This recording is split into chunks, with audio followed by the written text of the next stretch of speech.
Hello everyone, welcome to Study Smart IAS PCS.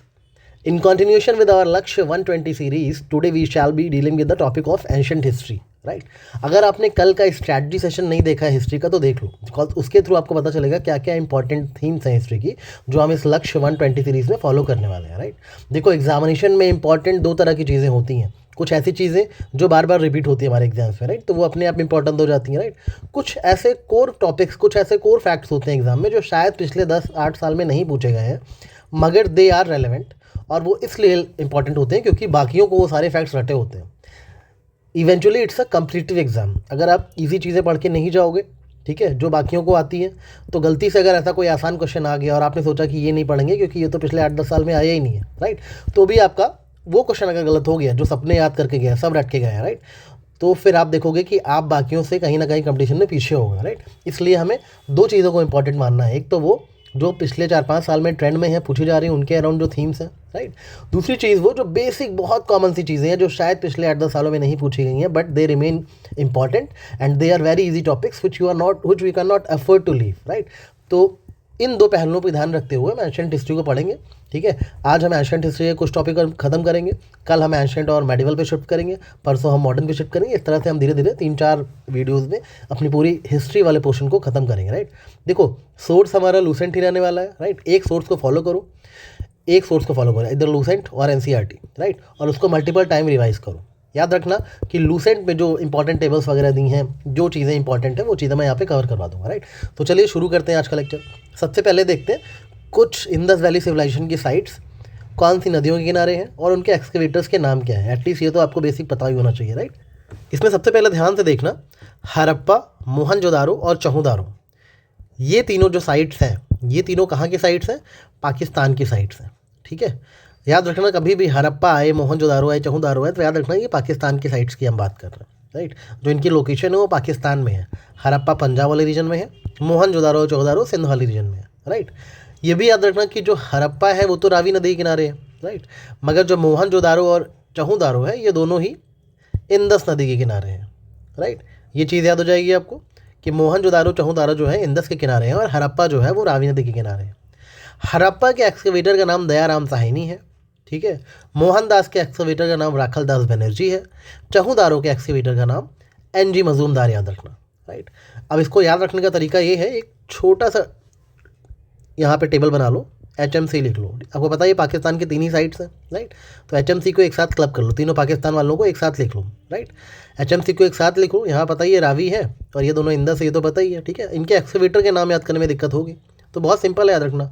Harappa का है DR मतलब दयाराम, मोहनजोदारो का है RD, ठीक उसका उल्टा. ठीक है, मतलब RD मतलब राखल दास बनर्जी. राइट और चहुदारो का है NG. ठीक है, तो DR, RD और NG ये तीनों ऐसे एक साथ लिख लोगे ना, DR का उल्टा RD हो गया, एक NG याद रखना है चहुदारो का. राइट तो इस तरह से आपको ये तीनों पाकिस्तान वाली साइट्स की रिवर्स और एक्सकेवेटर्स के नाम हमेशा याद रहेंगे. एक बार इस तरह से लिख लेना बस. याद रखना इस लेक्चर में बहुत सी चीज़ें मैं आपको एक्सरसाइज करवाऊंगा जहाँ पर आपको पेन पेपर की ज़रूरत पड़ेगी याद करने के लिए. तो इस लेक्चर का अगर मैक्सिमम बेनिफिट उठाना चाहते हो तो अपने साथ एक पेन और पेपर लेके बैठो और जिस चीज़ को मैं जिस तरह से लिखने को बोल रहा हूँ उस तरह से उसको लिख के देखो और एक बार रिवाइज करना लेक्चर के बाद. तो पहली बात तो आपके खुद के सेल्फ नोट्स रेडी होंगे. दूसरी चीज़ ये भी कि लेक्चर के साथ साथ ही चीज़ें आपको याद हो जाएंगी. Right if you are investing your time into something that make sure that you reap the maximum benefit out of it. Right so ये तीनों साइट्स हो गई पाकिस्तान वाली. अभी देखो लोथल की बात करते हैं. पहले गुजरात वाली दो साइट्स को अलग से लिख लो, एक लोथल है, एक धोलावीरा है. राइट लोथल भोगावा नदी के किनारे है, धोलावीरा लूनी नदी के किनारे है. राइट लोथल अहमदाबाद में है, धोलावीरा कच्छ में है. दोनों ही गुजरात की साइट्स हैं, लोथल एंड धोलावीरा. राइट और लोथल के जो एक्सकेवेटर हैं वो हैं SR राव, धोलावीरा के जो एक्सकेवेटर हैं वो हैं JP जोशी. राइट तो इतनी चीज़ें आपको याद होनी चाहिए. तो अगेन इन दोनों गुजरात की साइट्स को एक साथ लिख लो. ठीक है, धोलावीरा लिखो, राइट, और लोथल लिख लो, ऐसे लिख लो. ठीक है, धोलावीरा और लोथल लिख लो. दोनों की रिवर तो आपको पता ही है. लोथल की आपको बहुत फेमस है, भोगावा नदी बहुत बार पूछा गया है, भोगावा के किनारे है. राइट धोलावीरा लूनी नदी के किनारे है. अच्छा मैं पूछूँ धोलावीरा कौन से आइलैंड पे है तो क्या बताओगे? याद रखना खादिर बेत आइलैंड. राइट ये किसी एग्जाम में तो पूछा गया था तो ये पता होना चाहिए आपको. राइट खादिर बेत आइलैंड. धोलावीरा लूनी के किनारे है, लोथल भोगावा के किनारे है. राइट एक्सकेवेटर इनका कौन है? इसके एक्सकेवेटर है JP सर. JP सर याद रखना, JP सर. गुजरात वाली साइड से एक्सकवेटर है जेपी सर। जेपी सर मतलब जेपी जोशी धोलावीरा के हैं, सर मतलब SR राव लोथल के हैं, ठीक है। तो इस तरह से गुजरात वाली दोनों साइड्स का नाम रख लेना, राइट। गुजरात की और 2 साइड्स हैं जिनके बारे में आगे पढ़ोगे, सुरकोतड़ा एंड रंगपुर, राइट। तो ये दोनों साइट्स भी चाहो तो यहीं पे लिख लो जस्ट इन केस। इनके एक्सकवेटर नदियों के नाम नहीं याद रखने, बट याद रखना है कि ये दोनों साइट्स पे गुजरात की ही हैं। तो चारों साइट्स का नाम एक साथ लिख लेना, राइट। और धोलावीरा लोथल को जेपी सर ने एक्सकवेट किया था, इस तरह से याद रखना। आई होप आपको गुजरात की साइट्स क्लियर हो गई होंगी, राइट। इसके बाद हम बात करेंगे कालीबंगा और बनावली की, ठीक है। कालीबंग राजस्थान की साइड से और बनावली हरियाणा की साइड से। कालीबंगा और बनावली के स्टेट्स भले अलग अलग हों, राजस्थान और हरियाणा, मगर इनकी जो रिवर है वो सेम ही है, घग्गर रिवर के किनारे हैं दोनों, इसलिए दोनों को साथ में लिख लेना, राइट। याद कैसे रखोगे? कालीबंगन मतलब ब्लैक बैंगल्स की बात हो रही है, राइट। बनावली तो काली बैंगल बनाने वाली घर घर जाती थी, इस तरह से याद रखना कि दोनों को घग्गर नदी किनारे याद रहेगा, राइट। काली बैंगल्स बनाने वाली घर घर जाती थी, ओके। कालीबंगा के 3 एक्सकवेटर थे, अमल नंदा घोष, BV लाल और BK थापर। कैसे याद रखोगे? काली बैंगल्स जो बेचने वाली होती थी वो घर घर घुस के, घोष मतलब घर घर घुस के लाल चूड़ियाँ पहनाती थी सबको, ठीक है। लाल चूड़ियाँ पहनाती थी, घर घर घुस के लाल चूड़ियाँ पहनाती थी, और अगर कोई नहीं पहनता था तो थप्पड़ मार देती थी, ठीक है। बड़ी स्ट्रिक्ट थी ये काली बैंगल्स वाली। तो काली बैंगल्स वाली घर घर घुस के, ठीक है, लाल चूड़ियाँ पहनाती थी, और नहीं पहने कोई तो थप्पड़ मार देती थी। तो इस तरह से आपको घोष, लाल और थापर तीनों ही याद रहेंगे काली बैंगा के, ठीक है, जो कि घग्गर नदी के किनारे हैं, ठीक है। वहीं जो बनावली कैसे याद रखोगे कि कौन है? RS बेस्ट हैं इसके, राइट। तो याद रख सकते हो कि काली बैंगल्स बनाने वाली हमेशा ही बेस्ट बैंगल्स बनाती थी, बेस्ट बैंगल्स। तो बेस्ट से आपको बेस्ट याद रखना है, बेस्ट और कोई नहीं है, सिर्फ एक ही है बेस्ट। तो बेस्ट यानी कि बेस्ट बनाने वाली कौन थी? RS बेस्ट बनावली, ठीक है, घग्गर के किनारे हरियाणा में, ओके। तो ये चीज़ें याद रखना। हरियाणा की बात हुई है तो हरियाणा की एक और साइट याद रखना, राखी गढ़ी, ठीक है। राखी गढ़ी साइट याद रखना है, ये भी हरियाणा की ही है, राइट। तो आई होप आपको इन साइट्स का लोकेशन, रिवर्स के नेम और एक्सकवेटर्स के नेम याद हो गए। चलो चेक करता हूँ याद हुआ कि नहीं। देखो, चलो मैं मान लो आपसे पूछे कोई अचानक कि हरप्पा, ठीक है, मोहनजोदारो, चहुदारो, इनके एक्सकवेटर कौन है बताओ? अभी मैंने आपको बताया ना, इनके एक्सकवेटर है पहले तो दयाराम साहनी DR, मोहनजोदारो के RD, ठीक है, RD बनर्जी, चहुदारो के NG, यही तीनों बताया था मैंने, ठीक है। हरप्पा, मोहनजोदारो, चहुदारो, हो गया तीनों याद, राइट। सिमिलरली अगर मैं काली बैंगल की पूछ लूँ तो क्या बोलोगे? काली बैंगल बनाने वाली क्या करती थी? घर घर घुस जाती थी, ठीक है, लोगों को लाल चूड़ियाँ पहनाती थी, और अगर कोई नहीं पहनता था तो थप्पड़ मार देती थी, राइट। तो घोष, लाल, थापड़ याद रहेगा ना ऐसे। तो याद रखना, these are not tricks, these are just word linkages. आप वर्ड को लिंक करके चीज़ों को याद कर सकते हो ताकि आपको ऑप्शन देखकर याद आ जाए, ओके। अभी हम कुछ और साइट्स की कुछ और डिटेल्स देखेंगे, कौन सी साइट्स पे कहाँ मिला है। ये बहुत इंपॉर्टेंट है UPSC के एग्जाम्स में, राइट, कि कौन सी साइट से क्या क्या चीज़ें मिली है, इंपॉर्टेंट चीज़ें पता होनी चाहिए। जैसे हरप्पा में 6 ग्रैनरीज मिली हैं इनर रो, राइट। और क्या मिला है? ये सिमेट्री R37, ये बहुत इंपॉर्टेंट है, राइट। इसके अलावा stone symbols of lingam, male sex organ, और योनी, लिंगम और योनी मिला हुआ है, right. Male torso, very important, जो चीज़ें बता रहा हूँ उसको अंडरलाइन कर लो, ठीक है। Male dancer, okay. Painted potteries तो मिलेंगे, ऑब्वियस सी बात है। Figures of mother goddess, right. एक वुडन मॉर्टर में व्हीट एंड बार्ले मिला हुआ है, राइट। कॉपर स्केल, कॉपर की स्केल, ओके, ये भी मिला हुआ है। और क्या मिला है यहाँ पे? यहाँ पे डाइस मिला हुआ है, डाइस पे इंपॉर्टेंट है, राइट। कॉपर मेड मिरर, तो ये सारी चीज़ें हरप्पा से मिली हैं, याद रखना। इसके लिस्ट बना लो, एक टेबल बना लो, और अपने आप से बनाओगे ज़्यादा याद रहेगा, ठीक है, सिर्फ रादर देन सिर्फ यहीं से पढ़ने से, ठीक है। अपने आप से इन चीज़ों की लिस्ट बनाओगे तभी याद होगी। देखो, हिस्ट्री में थोड़ा सा रट्टाफिकेशन का एलिमेंट तो है, थोड़ा नहीं मतलब काफ़ी ज़्यादा है। चीज़ों को समझ के जाने से काम नहीं चलेगा, हिस्ट्री में चीज़ें रटनी पड़ेंगी, और जो जितना ज़्यादा रटेगा उतना जल्दी क्वेश्चन को अटेंड कर पाएगा। तो आपका टाइम बाकी क्वेश्चंस, इकोनॉमिक्स के क्वेश्चन के लिए, साइंस एंड टेक के क्वेश्चन के लिए, जिसमें सोचने की ज़रूरत पड़ती है, तो एग्जामिनेशन हॉल में उन क्वेश्चन को ज़्यादा टाइम एलोकेट कर पाओगे। अगर हिस्ट्री के आंसर्स रटे होंगे तो you will be easily able to eliminate the options, and अगर आते होंगे तो कर लोगे। हिस्ट्री के क्वेश्चंस का यही है, अगर आपको आते हैं तो you will be able to solve it, अगर आपको नहीं आते हैं तो जस्ट स्किप इट, ओके। और हर साल 3-4 क्वेश्चन ऐसे हिस्ट्री में होते ही हैं जो किसी को नहीं आते हैं, तो उन क्वेश्चंस को टेंशन नहीं लेनी है, मगर मेक श्योर कि जो 8-10 क्वेश्चन है जो सबको आते हैं वो आपको भी आए, ओके। मोहनजोदारो की बात करें तो यहाँ का ग्रेट ग्रैनरी बहुत फेमस है। Great bath, largest building of Indus valley civilisation is the great bath, ये भी मोहनजोदारो में है, राइट। इसके अलावा एक असेंबली हॉल है। इसके अलावा यहाँ पे पशुपति सील मिली है, बहुत इंपॉर्टेंट है, राइट। और bronze image of a women dancer, dancing women की ब्रॉन्ज इमेज मिली है, ये भी याद रखना। एक बियर्डेड मैन जिसको हम प्रीस्ट किंग बोलते हैं, उसका स्टैचू मिला है स्टेटाइट का बना हुआ, राइट। इसके अलावा कुछ पेंटेड सील्स मिली हैं, राइट। हमने क्ले फिगर्स मिले हैं मदर गॉडेट के, राइट। इसके अलावा हमें fragment of woven cotton, very important, cotton का एविडेंस हमें मोहनजोदारो से मिल रहा है, राइट। ब्रिक किल्स तो मिली ही हैं। इसके अलावा 2 मेसोपोटामियम सील मिली हैं, मतलब हमारा ट्रेड भी होता था, राइट। तो डाइस वगैरह यहाँ से मिला, यहाँ से मिला। तो ये सारी चीज़ें आपको मोहनजोदारो और हड़प्पा के तो बहुत इंपॉर्टेंट है, याद होने चाहिए।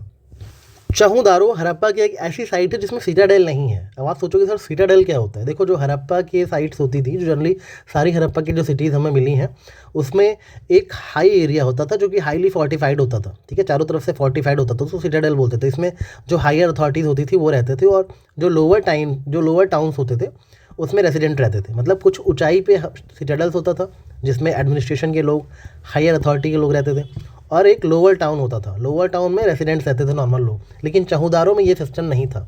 चहुराहों में मतलब कोई ऐसा हायर इंफ्रास्ट्रक्चर नहीं था, सिटाडेल नहीं था। तो जो कि ये सिम्बलाइज़ करता है कि वहाँ पे शायद कोई सेंट्रलाइज अथॉरिटी नहीं थी, राइट, कोई लोकल अथॉरिटी, सेंट्रलाइज अथॉरिटी नहीं थी। तो सिटाडेल कहाँ पे एब्सेंट है?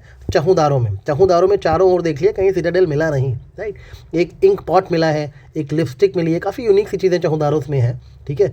Shell ornament makers, bead makers, right.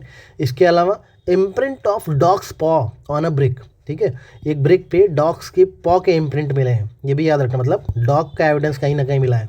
इसके अलावा terracotta model of bullock cart, right, bronze toy cart, ये सारी चीज़ें चहुदारों से मिली हैं। लोथल की बात करें, सबसे इंपॉर्टेंट यहाँ का आर्किटेक्चर है डॉकयार्ड। बोला जाता है कि वर्ल्ड का ये ओल्डेस्ट नोन आर्टिफिशियल, ठीक है, वर्ल्ड का oldest known artificial tidal dockyard है ये, ठीक है। वर्ल्ड का oldest known artificial tidal dockyard है, which was suppose to be made in 2400 BC, right. इसलिए लोथल अपने आप में बहुत ही यूनिक साइट है। कहा जाता है ये मैरीटाइम ट्रेड हब था इंदस वैली सिविलाइजेशन का। अच्छा, लोथल का डॉकयार्ड किस चीज़ से बना है? ये भी एक खास बात है कि बर्न ब्रिक्स से बनी हुई हैं चीज़ें, राइट। डॉकयार्ड क्या होता है? जहाँ पे शिप्स आके रुकती हैं, ठीक है, शिप्स आके डॉक करती हैं, अनलोड करती हैं अपने उसको, किसे, गुड्स वगैरह को, राइट। तो ये सारी चीज़ें याद रखना आप कि लोथल का जो डॉकयार्ड है बहुत फेमस है। यहाँ पे राइस हस्क मिला हुआ है, right, metal workers, shell ornament makers, bead makers, right, fire altars भी मिले हैं। फायर अल्चर्स और कहाँ से मिला है? काली बंगन से भी मिला है, ठीक है, जहाँ पे ब्लैक बैंगल्स मिली थी।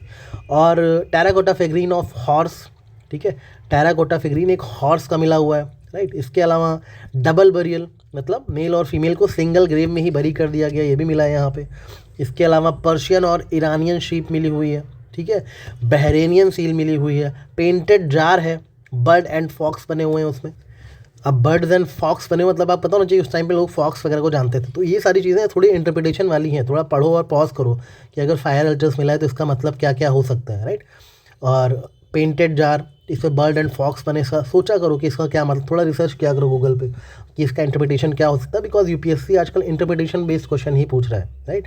अब आपको इंक पॉट दिखा तो आप सोच सकते हो इंक पॉट से वो क्या कर रहे थे, वो कुछ लिख रहे थे या वो कुछ पेंटिंग कर रहे थे इंक से, राइट। तो ये सारी चीज़ें आपको सोचनी चाहिए। तो अगर सोचोगे और थोड़ा दिमाग लगाओगे तभी यूपीएससी के आंसर्स करेक्ट कर पाओगे। अब कालीबंगा में प्लोड फील्ड सरफेस मिला है, मतलब कहीं ना कहीं एग्रीकल्चर करते थे वो लोग, राइट। प्री हड़प्पन टाइम्स में प्लो फील्ड सरफेस का मिलना। 7 फायर अल्चर्स मिले हैं यहाँ पे। डेकोरेटेड ब्रिक्स हैं, डेकोरेटेड ब्रिक्स कोई पूछे कहाँ मिला है तो कालीबंगा में, ठीक है। व्हील्स ऑफ टॉय कार्ट और मेसोपोटामियम सिलेंड्रिकल सील, ये सारी चीज़ें कालीबंगा से मिली हैं, राइट। बनावली से हमें चेस बोर्ड मिलता है, चेस बोर्ड मिलता है एक तो, सॉरी, बनावली से चेस बोर्ड नहीं मिला है। बनावली में जो चेस बोर्ड जैसा आर्किटेक्चर होता था ना, ग्रिड पैटर्न टाउन प्लानिंग का, वो बनावली में मिसिंग था। अच्छा, चेस बोर्ड की बात हुई है तो लोथल में मिला है एक चेस बोर्ड जैसा एक बोर्ड, ठीक है, वो मुझे अभी याद आया कि लोथल में एक ग्रिड पैटर्न बोर्ड मिला है, ठीक है, जो कि अभी जो आप चेस खेलते हो ना उससे बहुत ही ज़्यादा क्लोजली रिजेंबल करता है मॉडर्न चेस से। तो लोग कहते हैं कि जैसे इंडिया में एक चतुरंगा नाम का गेम होता था, तो वो चतुरंगा का ही बोर्ड है जो कि चेस जैसा ही गेम होता था, राइट। तो लोथल में ऐसी एक चीज़ मिली है, ठीक है, शायद वो कहीं से इंपोर्ट अगर आई हो, राइट, क्योंकि ट्रेड हब था लोथल। तो चेस बोर्ड अगर कभी क्वेश्चन में आए या चेस जैसा कुछ बोर्ड मिला है, ठीक है, ग्रिड पैटर्न में, तो वो याद रखना कि लोथल में है। बनावली में ये पैटर्न मिस है, iron grid pattern of town planning जो होता था, ये बनावली में मिसिंग है। बनावली में कोई सिस्टमैटिक ड्रेनेज सिस्टम नहीं है। बनावली नाम का ही बनावली है, यहाँ पे कुछ भी नहीं बना हुआ है, ना तो आयरन ग्रेड पैटर्न बना हुआ है, ना तो सिस्टमैटिक ड्रेनेज पैटर्न बना हुआ है। सिर्फ यहाँ पे टॉय प्लो मिल जाएंगे आपको और clay figures of mother goddess मिल जाएंगे, राइट। धोलावीरा की बात करें, धोलावीरा में अपने आप में बहुत यूनिक साइट है क्योंकि यहाँ पे यूनिक वाटर हार्नेसिंग सिस्टम, ठीक है, और स्टॉर्म वाटर ड्रेनेज सिस्टम बनाया गया है। एक बहुत बड़ा सा कुआं है और एक बाथ रिजर्वायर है जहाँ पे बहुत सारा वाटर स्टोर हो सकता है। Only site to be divided into 3 parts, largest Harappan inscriptions used for civic purposes और एक स्टेडियम। ओके, याद रखना यहाँ पे लार्जेस्ट हड़प्पन इंस्क्रिप्शंस मिले हैं which are used for civic purposes, और यहाँ पे एक स्टेडियम मिला है। अच्छा, आपने देखा कि धोलावीरा को 3 पार्ट्स में डिवाइड किया गया।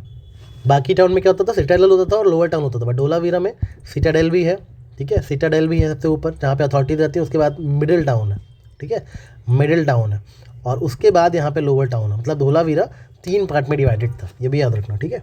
यहाँ पे एक चीज़ नहीं लिखी है, नोट करना, यहाँ पे बहुत बड़ा साइन बोर्ड मिला है, ठीक है, धोलावीरा में बहुत बड़ा वुडन साइन बोर्ड मिला है, राइट, तो ये भी याद रखना। इसीलिए बोला जाता है कि लार्जेस्ट हड़प्पन इंस्क्रिप्शन मिला है यहाँ पे, क्योंकि लार्जेस्ट हड़प्पन इंस्क्रिप्शन यही साइन बोर्ड है, जो वुडन साइन बोर्ड है ना, this is the largest Harappan inscription. तो धोलावीरा के बारे में ये बात आपको पता होनी चाहिए। साइट्स को ना अगर याद नहीं हो तो चीज़ें इमेजिन कर लिया करो। ऐसे याद करो कि धोलावीरा आप गए हो, वहाँ पे एक स्टेडियम है, स्टेडियम में साइन बोर्ड लगा हुआ है, राइट, और आपको साइड में दिख रहा है एक कुआं है, बहुत ज़्यादा वाटर वहाँ स्टोर हो रखा है, राइट, क्योंकि लोग स्टेडियम मैच देखने आए, पानी वानी पीना हो किसी को। तो इस तरह से 3 चीज़ें याद रख लो, हड़प्पा की सारी चीज़ें आपको याद हो गई। तो अगर आप किसी साइट को इमेजिन करके ना उसको ड्रॉ कर लोगे तो फिर वो भी एक तरीका है याद करने का, आपको बहुत लॉन्ग टर्म तक चीज़ें याद रहती हैं। फिर सुरकोतड़ा में बोन्स ऑफ हॉर्सेस मिले हैं। तो बोन्स ऑफ हॉर्स तो क्या ही मिला है, यहाँ पे एक एक्चुअली ऐसा करके कुछ सिंबल सा मिला, राइट। तो लोगों को लगा, जो जेपी जोशी थे वहाँ पे, उनको लगा कि ये हॉर्स का है, ठीक है। तो बट और ज़्यादा जब एक्सकवेशंस हुए वहाँ पे और ज़्यादा रिसर्च हुई उस चीज़ पे, तो पता चला कि भाई नहीं, ये ट्रू हॉर्स जैसा तो नहीं लग रहा है, राइट। तो कुछ लोगों को लगा कि ये वाइल्ड एस है, राइट, वाइल्ड एस है, ऑनेगर्स वगैरह बोल दिया गया इसको। तो याद रखना कि ऐसा सच में नहीं है कि बोन्स ऑफ हॉर्स वहाँ पे मिले हैं। हाँ, ऐसा हॉर्स से मिलता जुलता एक स्कल्पचर मिला हुआ है, राइट। लेकिन ये फाइंडिंग्स अपने आप में इंपॉर्टेंट हो जाती है, क्योंकि अगर ये हॉर्स है तो इंडिया में अर्लीस्ट एविडेंस ऑफ हॉर्स यही होगा, राइट। और जो जोशी वगैरह थे उन्होंने तो यही बोल दिया था कि ये हॉर्स की ही बोन्स हैं, ये जो बोन्स मिली हैं हॉर्स की ही हैं। बट बाद में और आर्कियोलॉजिस्ट आए, रिचर्ड मेडवे वगैरह, अजीता पटेल वगैरह, उन लोगों ने बोला नहीं नहीं, ये हॉर्स नहीं हो सकते। एनीवे, ये एक डिबेटेबल टॉपिक है और इन पे हमें अपना टाइम वेस्ट नहीं करना है। यहाँ पे ओवल ग्रेव मिली है, पॉट बरियल्स मिले हैं, राइट। दामाबाद में कुछ ब्रॉन्ज इमेजेस मिली हैं, ठीक है, जिसपे चैरियट पे बैठा हुआ है, ठीक है, ऑक्स, एलिफेंट एंड राइनोसोर, इस तरह की ब्रॉन्ज इमेजेस कहाँ मिली हैं? दाइमाबाद में। अच्छा, अगर मैं आपसे पूछूँ दाइमाबाद है कहाँ पे, तो क्या बताओगे? This is a site from Maharashtra. Maharashtra के अहमदनगर में है दाइमाबाद। कौन सी नदी के किनारे? प्रवरा रिवर के किनारे दाइमाबाद है। तो याद रखना ये चीज़ भी, ठीक है। कहा जाता है कि इंडस वैली सिविलाइजेशन की जो सदर्न मोस्ट साइट एक्सकवेटेड जो अभी तक हुई है वो दाइमाबाद है, महाराष्ट्र के अहमदनगर में, प्रवरा नदी के किनारे। याद रखना दाइमाबाद सिचुएटेड है। बाकी ये तो आपको लोकेशन पता ही है सभी साइट्स की, राइट। अगर आपसे कोई पूछे इंडस वैली सिविलाइजेशन की लार्जेस्ट साइट कौन सी है, तो आप बोलना मोहनजोदारो। लेकिन अगर कोई आपसे पूछे इंडस वैली सिविलाइजेशन की इंडियन लार्जेस्ट साइट कौन सी है, तो आप बोलना राखीगढ़ी, वो हरियाणा वाली, राइट। तो मोहनजोदारो को माउंट्स ऑफ डेड इसका मतलब होता है, literal meaning mounds of dead होता है, और ये लार्जेस्ट साइट है इंडस सिविलाइजेशन की। बट क्योंकि ये पाकिस्तान में है तो क्वेश्चन ये भी आ सकता है कि इंडिया में इंडस सिविलाइजेशन की लार्जेस्ट साइट कौन सी है, तो राखीगढ़ी का नाम याद रखना, ओके। क्योंकि इंडस वैली सिविलाइजेशन में ट्रेड वगैरह होता था, तो याद रखना कि हड़प्पा में भी बहुत चीज़ें इंपोर्ट होती थी। कौन सी चीज़ें कहाँ से इंपोर्ट होती थी वो याद रखना। इंडस वैली सिविलाइजेशन के लोग गोल्ड इंपोर्ट करते थे कोलार कर्नाटका से, अफगानिस्तान से और ईरान से, ठीक है। सिल्वर भी इंपोर्ट करते थे अफगानिस्तान, पर्शिया से, ठीक है। कॉपर के लिए बहुत इंपॉर्टेंट याद रखना खेतरी और खेतरी है, राजस्थान में खेतरी माइंस है ना, वहाँ से कॉपर आता था। टिन आता था अफगानिस्तान और बिहार से। लापिस लजूली और सफ़ायर जैसी चीज़ें बदख्शां अफगानिस्तान से आती थी, राइट। जेड सेंट्रल एशिया से आता था। स्टेटाइट ईरान से, पाकिस्तान से आता था, पाकिस्तान के किरथार हिल्स, ईरान का शहर सोख्ता, यहाँ से स्टेटाइट आते थे। एमेथीस्ट आता था महाराष्ट्र से, राइट। और भी कुछ ऐसे प्रीशियस स्टोन्स वगैरह हम महाराष्ट्र और वेस्ट इंडिया से लाते थे, राइट। इतनी चीज़ें याद रखनी, मेनली गोल्ड का याद रखना, कॉपर का याद रखना, टिन का याद रखना, लापिस लजूली याद रखना और स्टेटाइट याद रखना। इतना याद रखना आपके लिए काफ़ी है, ओके। इंपोर्ट के साथ साथ हम बहुत सी चीज़ें एक्सपोर्ट भी करते थे, जैसे कि हम चहुदारों से एग्रीकल्चर प्रोडक्ट्स, कॉटन गुड्स को एक्सपोर्ट करते थे, पॉटरी एक्सपोर्ट करते थे। लोथल से हम काउंच शेल्स को एक्सपोर्ट करते थे, राइट। इंडस वैली सिविलाइजेशन के बारे में इंपॉर्टेंट फैक्ट याद रखना कि iron was not known to IVC people, right, ये चीज़ याद रखना। इंडस वैली सिविलाइजेशन की कुछ साइट्स अफगानिस्तान में मिली हैं जिनका नाम है शतुघाई और मुंडी गक। शतुघाई और मुंडी गक क्वेश्चन आए कभी कहाँ के साइट्स हैं, तो याद रखना इंडस वैली साइट्स हैं जो कि अफगानिस्तान में मिली हैं। ओके, हड़प्पा का एक कंटेम्प्रेरी सिविलाइजेशन था सुमेरियन सिविलाइजेशन। सुमेरियन सिविलाइजेशन मतलब आप कह सकते हो कि मेसोपोटामिया, ठीक है, अभी मॉडर्न डे इराक वाला जो रीजन है, ठीक है, तो वो सुमेरियन सिविलाइजेशन था। तो वहाँ के टेक्स्ट हैं जो बोलते हैं कि हमारे ट्रेड रिलेशंस हुआ करते थे मेलुहा से, तो इस मेलुहा को माना जाता है कि वो लोग इंडस रीजन की बात करते थे। तो अगर सुमेरियंस का ट्रेड हो रहा है मेलुहा से यानी इंडस वैली सिविलाइजेशन थे, तो कुछ इंटरमीडिएट स्टेशन होंगे ट्रेड के बीच में। तो सुमेरियन टेक्स्ट बताते हैं कि 2 इंटरमीडिएट स्टेशन थे, एक तो बहरीन में था डेलमुन नाम का, और एक माकन कोस्ट पे मकान था, माकन, ठीक है। तो माकन का माकन, बहरीन का डेलमुन, ये सब इंटरमीडिएट स्टेशन थे when the trade was happening between Sumerian civilisation and the Indus valley civilisation, right. यहाँ पे 2 मेसोपोटामियन प्लेसेस हैं, सूसा और उर, जहाँ पे हड़प्पन सील्स मिले थे, राइट। तो याद रखना ये चीज़ें क्यों इंपॉर्टेंट है। यूपीएससी ऐसे ही देता है कि डेलमुन, ठीक है, डेलमुन दे दिया, माकान दे दिया, Susa, Ur are related to which of the following, ठीक है, गुप्ता डायनेस्टी, मौर्यन डायनेस्टी, ठीक है, हड़प्पन डायनेस्टी और ऋग्वैदिक पीरियड, ऐसे दे देगा तो आपका चेहरा कैसे हो जाएगा, ऐसे करके बैठ रहे हो, ठीक है, अगर नहीं पढ़ोगे तो। इसलिए चीज़ों को ध्यान से देख लो कि ये टर्म्स याद होने चाहिए कि आपने इसको इंडस वैली सिविलाइजेशन में पढ़ा था, राइट। तो अब हड़प्पन सिविलाइजेशन से इतना ही, चलते हैं नेक्स्ट चैप्टर पे। महाजनपदास और उनकी कैपिटल याद होनी चाहिए। आप लास्ट ईयर महाजनपदास को रिवर्स से मैच करने को दिया था, राइट, कि जो महाजनपदास के नाम दिए थे और पूछा था कौन सी नदी के किनारे हैं, 3-4 ऐसे लिख दिए थे नाम। तो क्या बता, इस बार कैपिटल्स मैच करने को दे दे, राइट। और दूसरी चीज़, महाजनपदास कौन सी रिवर के किनारे हैं, अगर आपको इनकी कैपिटल याद है और आपने इन सभी को एक बार मैप पे देख लिया है कि किसकी लोकेशन कहाँ है, राइट, तो you will be easily be able to identify कि कौन सी साइट कौन सी नदी किनारे हो सकती है, राइट। फॉर एग्जांपल कोसल को वो सरयू नदी से मैच करने को दिया था, तो जिनको पता है कि कोसल की कैपिटल हमने पढ़ी हुई है, राइट, साकेत वगैरह है, राइट, श्रावस्ती वगैरह है, तो आपको पता है कोसाल वो अयोध्या वाला रीजन है, राइट। तो अयोध्या में सरयू नदी बहती है, वो आप मैप देखते तो आपको समझ आ जाता, थोड़ा अच्छे से स्टडी करते तो, राइट।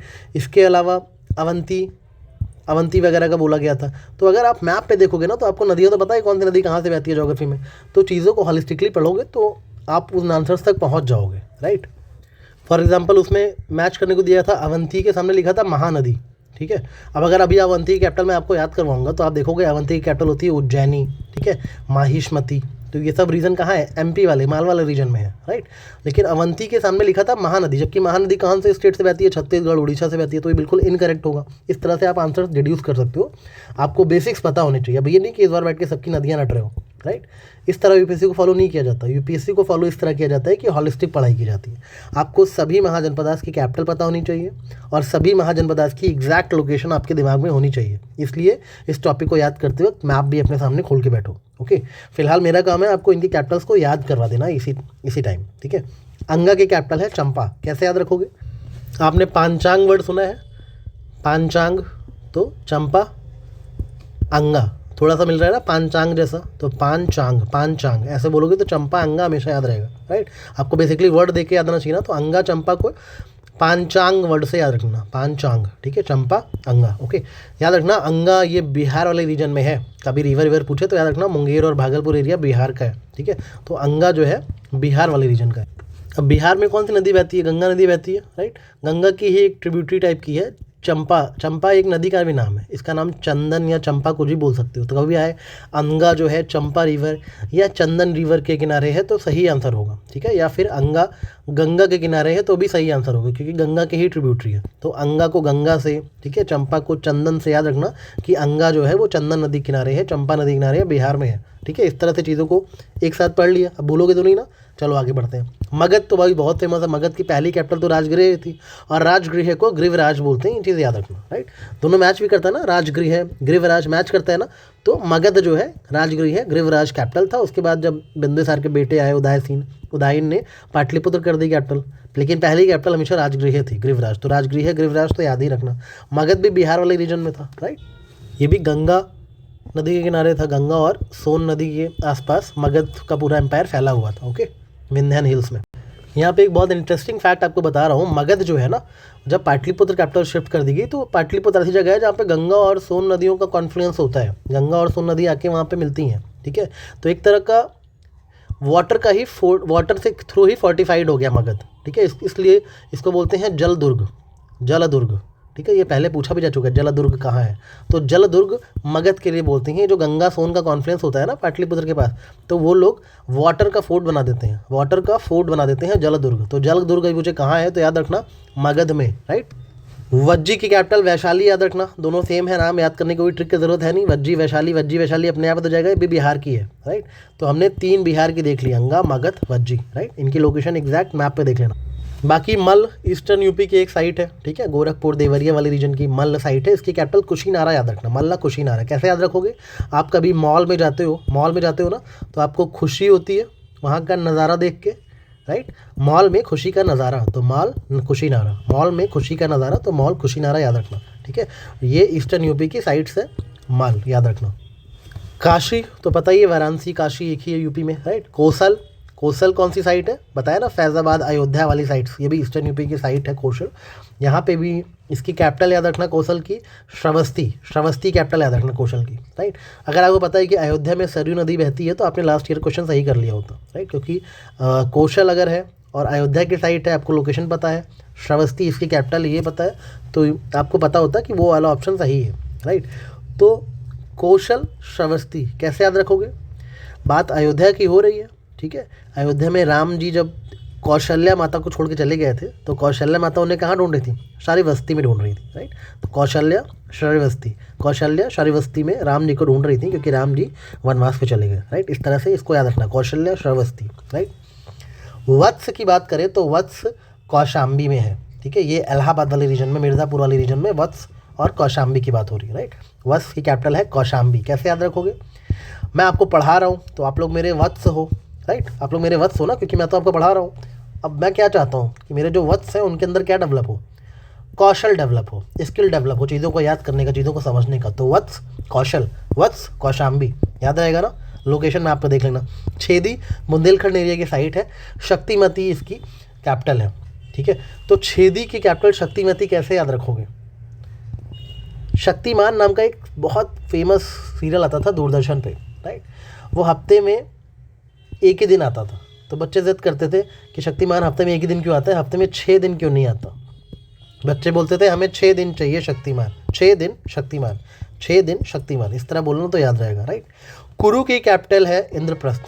ऑब्वियसली कुरुक्षेत्र हरियाणा वाला रीजन है, कुरुक्षेत्र इंद्रप्रस्थ, ये तो आपस में लिंक्ड है ना, तो ये तो आपको याद ही हो जाएगा, राइट। इसके अलावा पांचाल की कैपिटल याद रखना, आहीछत्र और कामपिल्य दोनों है, राइट। ये वेस्टर्न यूपी का एरिया है पांचाल, रोहिलखंड वाले एरिया का। क्वेश्चन आएगा कि बुंदेलखंड का कौन सा है, छेदी, रोहिलखंड का कौन सा है, पांचाल, इस तरह से भी याद रखना, ठीक है। ब्रज का कौन सा है, सूरसेन। तो रीजन वाइज भी देख लेना, चीज़ों को छोड़ना मत, ठीक है। क्योंकि एक बार पूछा है तो अगली बार कुछ तो टेस्ट करके पूछेगा वो, कुछ ना कुछ, राइट। तो याद बिल्कुल प्रिपेयर रहना इस बार। पांचाल, नॉर्थ पंचाल की कैपिटल अहीछत्र है और साउथ पंचाल की कैपिटल कामपिल है। कैसे याद रखोगे, पांचाल से क्या याद रखो, 5 उंगलियों वाला हाथ याद आ रहा होगा आपको, राइट। तो आपका जो 5 उंगलियों वाला ये हाथ है, राइट, ये या तो किसी के लिए छाया बन सकता है, ठीक है। अगर आप बहादुर हो तो किसी के लिए छत्र छाया बन सकता है आपका हाथ, राइट। या फिर ये हाथ डर के मारे कांप जाएगा, अगर आप में हिम्मत नहीं है तो डर के मारे कांप जाओगे। तो आपको डिसाइड करना है, आपका ये जो 5 उंगलियों वाला हाथ है, आपका जो पांचाल है, ये छत्र बनता है किसी के लिए या डर के मारे कांप जाता है, वो आपके ऊपर डिपेंडेंट है। पांचाल, अहीछत्र, कामपिल्य, याद रहेगा ना। शूरसेन मथुरा, कैसे याद रखो, शूरसेन अगर कौन थे ये पता चल जाए आपको, तो अब पता लगेगा कि मथुरा में ही इस कैपिटल होगी। शूरसेन कौन थे पता है, शूरसेन एक्चुअली जो थे वो वासुदेव का नाम पढ़ा सुना है आपने, वासुदेव जो कृष्ण जी के फादर थे, ठीक है। और वासुदेव की बहन कौन थी, कुंती बुआ थी ना कृष्ण जी की, तो वासुदेव और कुंती के फादर थे शूरसेन। तो ऑब्वियसली मथुरा में ही सिचुएटेड होंगे ये लोग, right. Kunti was the mother of Pandavas, Vasudev was the father of Krishna. तो शूरसेन जो है वो मथुरा से है, ये तो आपको याद ही रहेगा, ब्रजमंडल वाले रीजन में। मत्स्य ये राजस्थान वाले एरिया का है, ठीक है, जयपुर वगैरह वाला। तो विराटनगर इसकी कैपिटल है, मत्स्य विराटनगर। कैसे याद रखोगे, विराट कोहली कैसा आदमी है, मस्त आदमी है, मस्त विराट, ठीक है, ऐसा याद रखना। अवंती की कैपिटल आप बस माहिष्मती याद रखना, ठीक है। उज्जैन वाले एरिया में, उज्जैनी भी याद रख, माहिष्मती दोनों याद रख लो, आसान है ये तो, ठीक है। एमपी वाले रीजन में है उज्जैनी, माहिष्मती, अवंती, राइट। याद रखने का तरीका भी है कि बाहुबली पहले 1 में रहता था, वन में रहता था, ठीक है। फिर उसको याद आया भाई मेरी कैपिटल तो माहिष्मती है, तो मुझे माहिष्मती में जाके लड़ाई करनी पड़ेगी, तो माहिष्मती जाके उसने कैप्चर कर लिया पूरा, राइट। इस तरह से याद रखना। अशमक जो है वो नर्मदा और गोदावरी के बीच में एक साइट है, ठीक है। अशमक की कैपिटल है पोटान, पोटन याद रखना, पोटन अशमक। कैसे याद रखोगे? शाहरुख खान का करियर बिल्कुल ही फ्लॉप चल रहा था, कोई मूवीज़ नहीं मिल रही थी, मूवीज़ मिल रही थी तो हिट हो जा रही, फ्लॉप हो जा रही थी। तब उसकी लाइफ में आई पठान मूवी, पठान मूवी आई, तब शाहरुख खान की ऐश हो गई, ठीक है। ऐश हो गई शाहरुख खान की पठान मूवी के बाद। पठान, ऐश, अशमक, पटाना याद रखना, कैसे भी करके दिमाग में घुसाना है बस, बिकॉज हिस्ट्री में विदाउट रटाफिकेशन के काम नहीं चलने वाला। इसलिए मैं चाहता हूँ चीज़ें जब पढ़ो तो चीज़ों को याद करते चलो। अगर आप इस टेबल को सिर्फ एक बार रीड कर लोगे ना ऐसे, तो कोई मतलब नहीं, आपने टाइम वेस्ट कर दिया। इससे बेटर है कि कुछ टाइम इसमें इन्वेस्ट करो, चीज़ों को दिमाग में घुसाने की एटलीस्ट कोशिश तो करो, ठीक है। कोशिश करोगे तो एक ना एक दिन चीज़ें याद हो जाएंगी। बाकी गांधार तो नॉर्थ वेस्ट की साइड है, तक्षशिला, ठीक है। तक्षशिला इसकी कैपिटल है, बहुत फेमस है, तो याद रखना तक्षशिला और पुष्कलावती दोनों ही गांधार की कैपिटल्स हैं। कम्बोज भी पाकिस्तान की एक साइट है, महाजनपद में थी, ठीक है। कम्बोज, कम्बोज की कैपिटल थी हटक, हटक याद रखना, कम्बोज की कैपिटल हटक। कैसे याद रखोगे?